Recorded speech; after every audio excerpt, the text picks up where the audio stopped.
Welcome back to the KAHI Afternoon News. Good afternoon. I am Casey Freelove. Pleased to be joined by Congressman Tom McClintock for our weekly conversation. Tom, I'm not going to spend a lot of time on it, but just kind of going back to what we were discussing last week, I was just reading an article that House Minority Leader Kevin McCarthy of California today sent a letter to House Speaker Nancy Pelosi calling on her to suspend the impeachment inquiry into President Trump until, quote, equitable rules and procedures are set up. Now, the article goes into detail, and folks can read it. It's on Fox News' website. But we talked about this a little bit last week. I mean, there's so much new news coming in. It seems to be by the minute. But the bottom line, it gets back to something that you indicated last week, that there is due process that has to be followed if the Congress is going to do an impeachment inquiry. And it seems like this is just being played out in the press more than actually with you guys being asked to do your jobs. Well, there's no due process in this whatsoever. Under the long-standing precedent of the House, there has to be a formal vote to begin an inquiry before one can actually take place. And that then produces a completely different set of rules than the ones that we normally operate under. For example, the ranking member, that's the senior minority member, the senior Republican member on each committee that is investigating, has subpoena power in an impeachment inquiry, and that's to assure that both sides fully come out. Well, that's been denied to the Republicans in this case. So the only witnesses they're going to hear from are the witnesses handpicked by the Democrats. And from what I'm told today of what went on behind closed doors in the Intelligence Committee, even the witnesses that the Democrats have called are not helping their case one bit.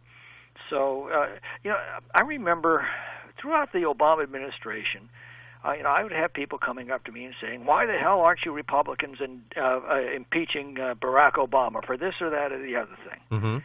And every time they did, I tried to explain to them, impeachment is literally the nullification of the will of the American voters. It is not there to be taken for light or transient reasons. It is there in case of treason, bribery, and other high crimes and misdemeanors.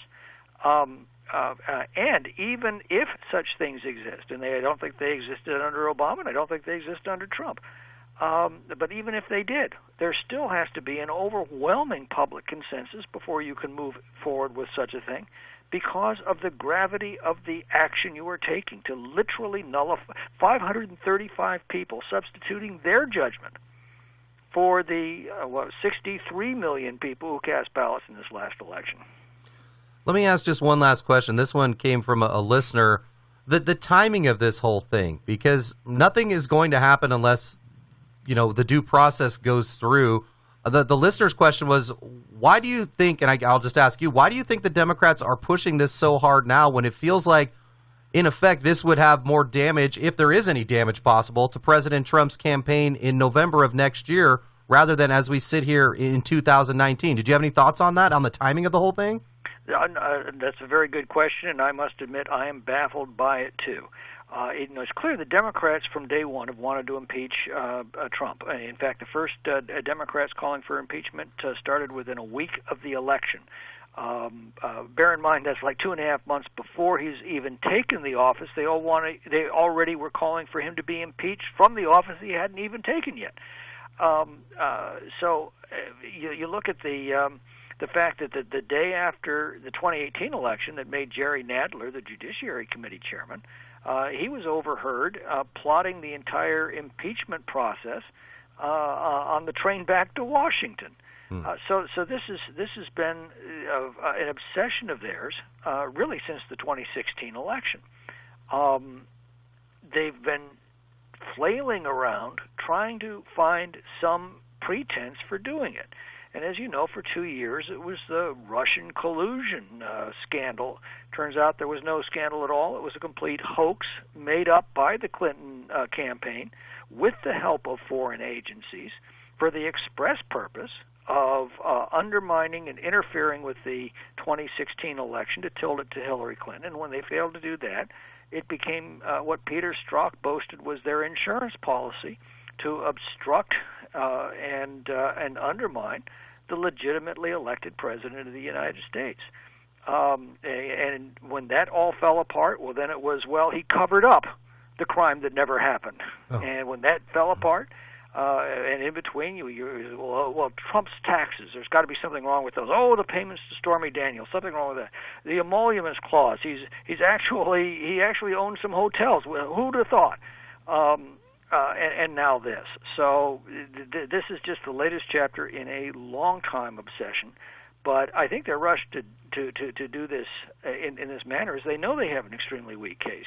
I mean, why else would Adam Schiff have fabricated the conversation between the president and the president of Ukraine when he had the transcript right there in front of them? And why are they demanding transcripts of all other foreign communications between the president and heads of state? If they thought that this was such a great case, why would they need to go on a fishing expedition like that? So this is all, and I think the American people can see this, and I think that ultimately this is going to blow up in the Democrats' faces. I have to agree with that completely. I mean, just from the feedback that I've heard from people, it's hard to even keep track of, but it really just, I don't know. It just seems like there's more important things. We're visiting with Congressman. Oh, sorry, I didn't mean to interrupt. Well, I was just saying, even people who didn't vote for Trump are starting to realize this thing smells to high heaven, and we do have to get to the bottom of how this collusion hoax dominated our politics for 2 years. We're visiting with Congressman Tom McClintock here on KAHI. Tom, let me completely shift gears. I'm a huge sports fan. I'm the sports director here, and I do a lot of stuff here in the community. And of course, I'm vested in California, having been a lifelong citizen. Just want to get your thoughts on the Pay for Play Act, which was signed into law by Governor Newsom, which will not go into effect until January of 2023. But I was reading that U.S. Representative Anthony Gonzalez of Ohio said he believes the federal government will need to act quickly to avoid potential problems with this future. Folks that don't know, essentially it's about name, likeness, and images and players' ability to receive funds to go to school. It really changes kind of the future of college athletics in the form that it's been written in. Have you had a chance to read up on this, gotten any feedback, and do you have any thoughts on whether or not it would be okay for the name, image, and likeness to be paid for college athletes here in your state and maybe at large across the nation? Well, I'm not that familiar with the whole debate, but I will say this.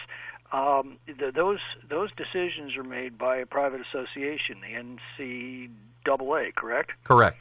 And what role does the government have in the decisions of a private organization? People can either join it or not. It's their prerogative to do.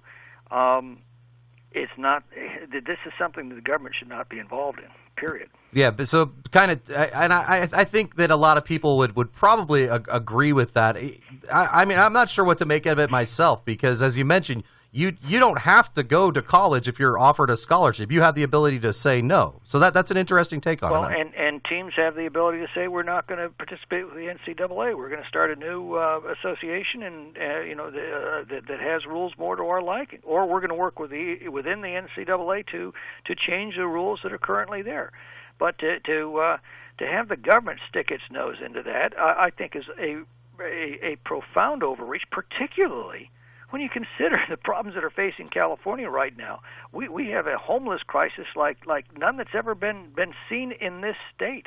It harkens back to medieval times with the rise of medieval diseases. As a result, our once golden state now has the highest effective poverty rate in the entire nation. You can't make fun of Mississippi or Arkansas anymore. We are at the very bottom. You look at the fact we have the highest gasoline prices in the United States. I checked yesterday. The average price of a gallon of gasoline in California was $1.46 above the national average. Shocking. I mean, you can look at our failing schools. I mean, look at our chronic congestion in our roads, the massive taxes, the fact that our economy continues to lag behind the rest of the country as you measure it by poverty level or any number of factors. You look at all of that, and what is the most pressing issue for Gavin Newsom to address?